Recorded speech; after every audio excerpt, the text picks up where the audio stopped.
Um, yeah, I was just watching a video and I got a memory of Death Shield 2.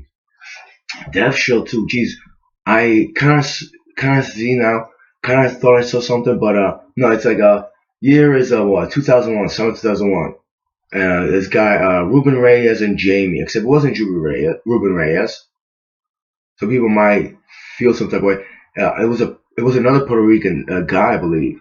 And this guy actually, he liked Big Pun, I believe, or some other music, or CNN Capone Noriega. But then I started thinking that can't be Ruben Reyes. And James was actually, I think it was Rob, Def Show 2. Because Def Show 2, he talked to his blog TV. He was like, yes, when you take $1 bill and you go like this with the Coke and you put it in your mouth, it's classless. And I don't know if I told him, I was like, well, yeah, we're in an attic. My mom's fucking house, we're doing Coke. I was like, classy, bro. I mean, I get it. It's dirty and filthy. Like, you want to wash your dollar bill or $5 or $20 bill, you know? But the thing about that Rob, his boyfriend right there, the Puerto Rican guy, later broke up with him. He told a story that the Puerto Rican guy raped him in the elevator with his friend. I don't know what his friend, his other either lover, I don't know. Because, like, Rob over there, Dev Show 2, he wanted to be in a relationship. He said his boyfriend right there, he lived with, I guess it was after 2000, they had a home and a house, and they had parties. Rob broke up with his wife and his 2 kids. He moved in with that guy, and he wanted a relationship, but that guy wanted a relationship with multi-men. He had a 20-year-old in the bed, and Rob was like just embarrassed. He put his cover up. He like tried to go to sleep. Then something happened, and that other 20-year-old supposedly like tried to take his life. And Rob was telling me on Blog TV, I think it was Blog TV or somewhere else. He was like, oh, and I saw him, and I was like, next time cut like this, And something happened. I don't know what. Like I don't think I contacted that guy. But it's, I don't know, this a scheme of mental thoughts, this and the other thing. That guy moved to Puerto Rico, and Rob was like, it felt like a punch in the stomach because he didn't say bye to me before he left. And then he was on Block TV. He was just randomly talking like in the afterlife. Like I took it that way. I think he meant that like I should be it's subjective because he'll say, oh, he's just a creeper. He makes that up. But who's the one that manipulates and deceives, Rob? Right? Who's the one that, hit somebody? And you're like, oh, it was a punch. And, was it 95, 96? Was it for Porsche? 79 Porsche? My so-called cousin bought it and stuff. And, like, you wanted to sell. And, like, I guess I should have had it or something.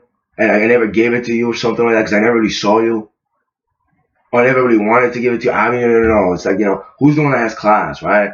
On Christmas 95, and you punch me and I didn't even see anything, right?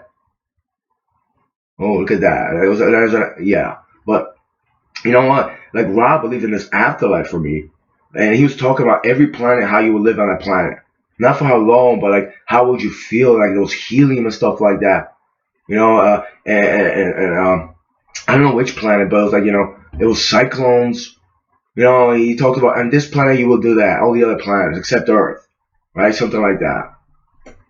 But Rob over there, just like he was so hurt. His ex lover over there, boyfriend, whatever, left to Puerto Rico. He didn't say bye to him, and I was just like, weren't you telling me that the guy, he was the guy that raped you and stuff like that? And then you went over his mother's house and you laid down in his bed, and your mom was, oh, mijo, because she had to get over from the rape. See, that's the story that Rob told me. It's like I don't know. I don't know. I guess I want to contact the guy, but it was for that night that I hung out with you, and in 2001 in the summer.